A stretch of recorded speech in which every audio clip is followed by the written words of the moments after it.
If you've ever wondered why there can be no trade agreements with the United States that exclude tariffs, let me explain that to you for a second here. Because for decades, we've been told a comforting story about Canada's relationship with the United States, that we're equal partners, we're friends, or we're allies. But what if that story is just a carefully constructed illusion? What if the data actually reveals a shocking dependency, a systemic trap that has effectively made Canada's entire economy a hostage to the whims of American trade policies? This isn't just about a political spat between leaders like we've seen of late. It's about the invincible chains that are shackled to our economic future as Canadians. Like you've all heard that folksy analogy of the mouse sleeping next to an elephant, but every twitch from the elephant sends a seismic event to the mouse. But today I'm not just talking about the twitching, I am actually going to dissect the data that shows how precarious that sleeping arrangement truly is between the United States and Canada. Let's move past the anecdotes for a second here and get straight to the numbers because they tell a much more staggering reality than you would imagine. The foundation of this hostage situation is built on one staggering fact: our overwhelming export concentration. Well, this is way beyond the typical elbows up rhetoric that you hear over the news and in trade disputes like this, because when tensions rise, it's not just a scuffle. It's hell blows up on Canada. And I'll tell you why. Because when you're this dependent, every minor disruption can trigger major economic fallout with your trade partner. For instance, in 2024, a stunning almost 76% of all Canada's merchandise export went to a single country, the United States. To put that into perspective, while the EU is a significant partner to Canada, no other country on Earth accounts for more than 5% of our export volumes. Now, this isn't a trade preference for Canada, it's a structural dependency of monumental proportions. This reliance is the core of our economic vulnerability, in my opinion. And I'll tell you again, because in 2024, nearly 2/3 of all Canadian exporting businesses sold their goods only to the United States. That's the highest share recorded in over 2 decades. This means for the majority of our businesses that sell abroad, the American market isn't just the biggest market. It's their only market.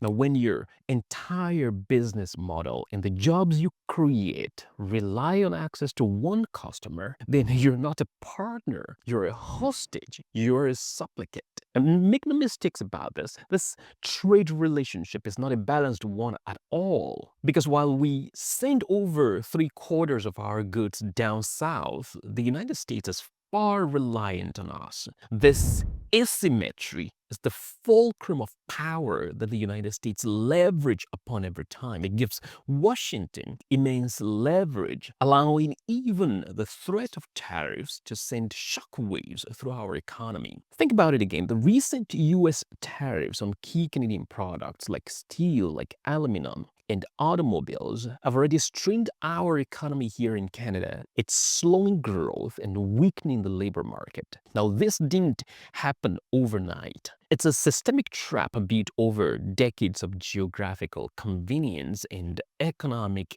immobility, and it's glaringly obvious in our most critical sectors. Give an example. You take energy, for instance. It's our single largest export category to the United States. We're global energy superpower, mind you, but almost 90% of our energy exports have only one destination. That's the United States. The expansion of pipelines like the Trans Mountain might open new doors, but our existing infrastructure overwhelmingly points down south, locking us into a single buyer. Again, the United States. Then there's the auto sector, the historic backbone of Ontario's manufacturing powers. This industry is so deeply integrated one into another that it's almost impossible to see where one country's production starts and where the other one ends. You take, for instance, parts and finished vehicles crisscross borders multiple times before a car eventually reaches a showroom. Well, you think this creates efficiency, right? It's almost means that every disruption or any disruption, like a tariff on auto parts, doesn't just hurt an expert, it cripples an entire continental supply chain, with the pain felt disproportionately on our side here in Canada. Again, in 2024, an incredible almost 95% of all of Canada's motor vehicles and part exports were sent to the United States. Entire communities here in Ontario and in Quebec are built around this industry, making them exceptionally vulnerable to any disruption in American policies. And it goes beyond just energy and cars, from machinery and plastics to wood and aluminum. Key Canadian industries are overwhelmingly reliant on maintaining access to the American consumer. Now, this isn't just trade. It's a structural integration that has eroded our economic autonomy. If you think about it, it's left us perpetually reacting to decisions made from across the border that we have no control over. Now, this level of dependency has real-world consequences on all of us. But before I dig deep into what this means for you, for your job, for your wallet, I want to hear from you. Do you already feel this economic pressure in your livelihood? Let me know your thoughts in the comment section below. And if you get any value from this analysis, would you consider subscribing? I release videos like this, weekly, breaking down complex ideas like this. For years, this supposed answer to this problem has been one word: diversification. It's the mantra of politicians and economists. We've signed 15 trade agreements covering 51 countries with access to over 1.5 billion consumers. We have deals with the European Union through CETA and fast-growing Indo-Pacific region through the CPTPP. And back in 2018, the government even launched an official export diversification strategy that was aimed to boost overseas exports by 50% and by 2025. But how is that going? The data actually shows it's been very slow, a painful grind against the powerful inertia of the United States relationship. Now, despite all of these agreements, the fundamental numbers haven't budged in any meaningful way since that time. In fact, in some recent years, the shares of our export to non-U.S. markets have actually declined, if anything. The hard truth is that overcoming decades of integrated supply chains in logistics and business relationships with the United States is a monumental task. Our trade agreements like CUSMA provide stability, but can also act as the golden handcuffs on Canada that reinforce the existing patterns of North American trade that makes it very hard for Canada to break away. In my opinion, I think true diversification would require more than signing treaties. It would actually require a cultural shift in Canadian businesses and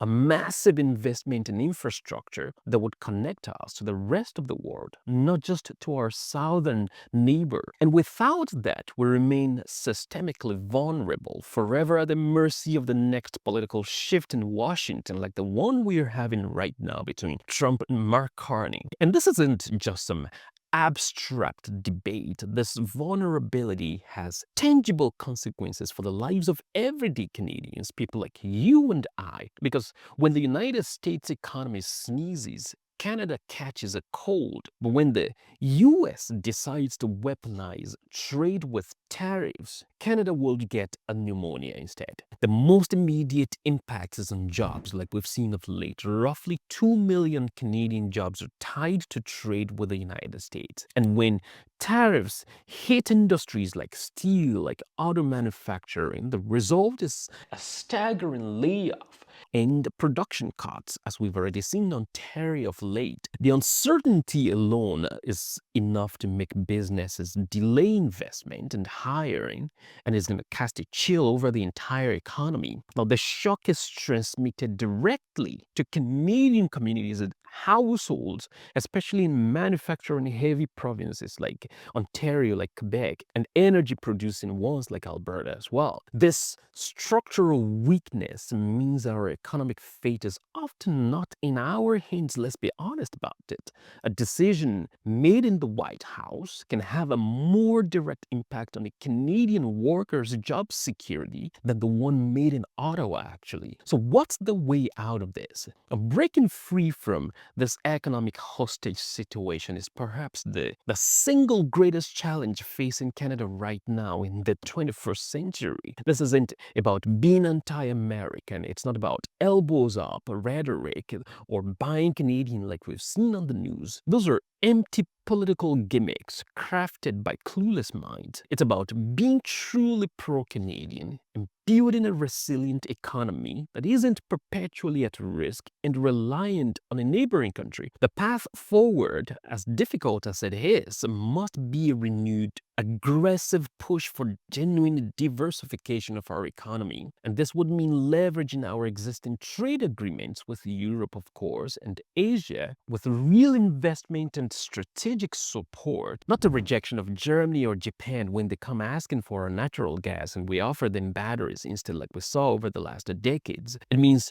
building the infrastructure, the ports, the pipelines, the digital networks that can connect Canadian businesses to the rest of the 95% of the global market that is not the United States. It requires fostering innovation in sectors where we can be globally competitive, not just a branch plant for American manufacturing or supply chains. But most importantly, it requires a national conversation and a shift in our mindset, our collective mindset as Canadians, because for too long, we've confused the comfort of proximity with the strength of sovereignty. The mouse and the elephant relationship is not partnership at all. It's a precarious experience in existence, in my opinion. The question for all of us is whether we're content to live with the constant threat of being crushed, or if we're finally ready to build an economy that can stand on its own 2 feet among the rest of the world. I want to know what you think is the most critical step Canada should take right now. Would you share your solution in the comments below, and don't forget to like and subscribe to the channel for more content that question the official narrative like this one. Thank you for watching this time. I will see you very soon.